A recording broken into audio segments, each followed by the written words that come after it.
Trey, a couple things. How easy is it for you guys to flush the Georgia game and focus on Missouri?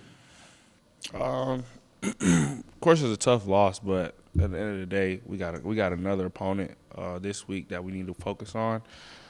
We just come in here ready to work every week, no matter the outcome, win, lose, or draw. We got to be able to reset, get ready for the next opponent. You've been through a lot at Tennessee. How emotional do you think senior day will be? It's pretty emotional.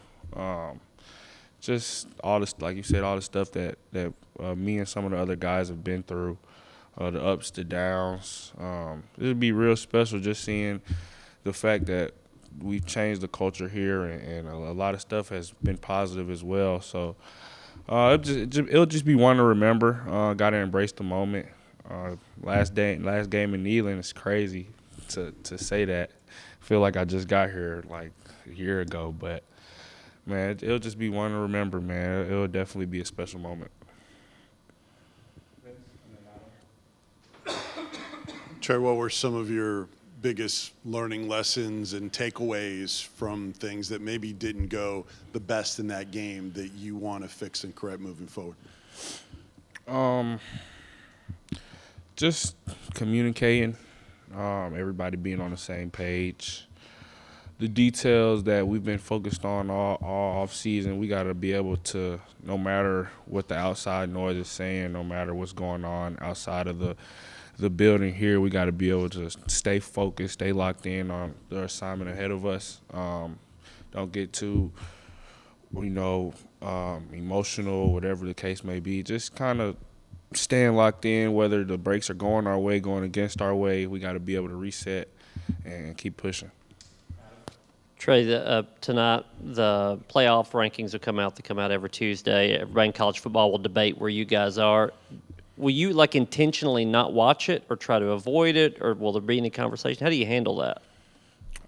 Can't really worry about that stuff too much. We got a lot at stake as it is already as players. So we just kind of really got to kind of block out all the noise and just play football, play like we've been playing all year. We got to go out there and give it our best shot and control what we can control.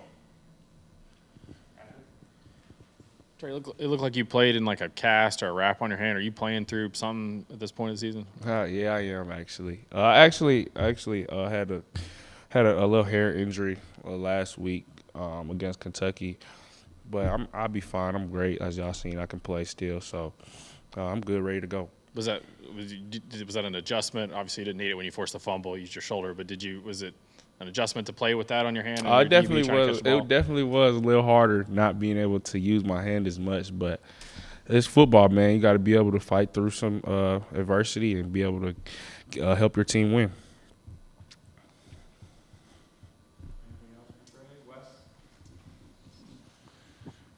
Trevon, there are a lot of teams across the country who maybe when games are played around noon or so, they kind of tend to start slowly or they have to build into them. It seems like every time y'all have a noon game, you come out and play really, really well. Is there any reason for that? It may be how we go about our everyday routine. I mean, we're up early, practice early, get it in, kind of like that's kind of how our body works, I guess. We just ready to go by 12 o'clock. Just like a practice day, we ready to go by 12 o'clock. Our practice days are pretty much over. Our practicing time is pretty much over. So by that time, we're warmed up. We've had a good meal. Our brains are going, body's right. That's just what our body's used to. So that's probably the reason. What jumps out about Missouri's offense specifically, Burton at wide receiver? Yeah, they got some playmakers. They're a good team. We're going to get their best shot. So it's like just any other game, we got to be prepared, got to be ready to play, study our opponents, and go out there and give them all we got. Trey, last year you had Missouri beat at halftime. Do you even look back and think about that at all, or do you just focus on, hey, this is the task at hand? Yeah, last year has nothing to do with the game that comes Saturday. Every Saturday it can be a new winner, a different winner. Last year has nothing to do with it. So we got to go in there just like every other game, being able to prepare as much as we can, play as hard as we can, as fast as we can, and give it our best shot. I think Hendon said he has like 30 family members coming in. How many extra tickets did you need for this game? I kind of let my mom handle all the ticket stuff. There'd be a lot going on, a lot of outside noise going on. But I'm really not sure. I got to figure that out because it is certain people asking me for a couple of tickets here, but I'll figure it out within the next couple of days. Trevon, I think everyone knows, even with the loss last week, everything y'all are still playing for these next few weeks and down toward the end of the regular season. That's a little different for y'all. How do you go about your business like normal without thinking about it? Is it possible to not think about it?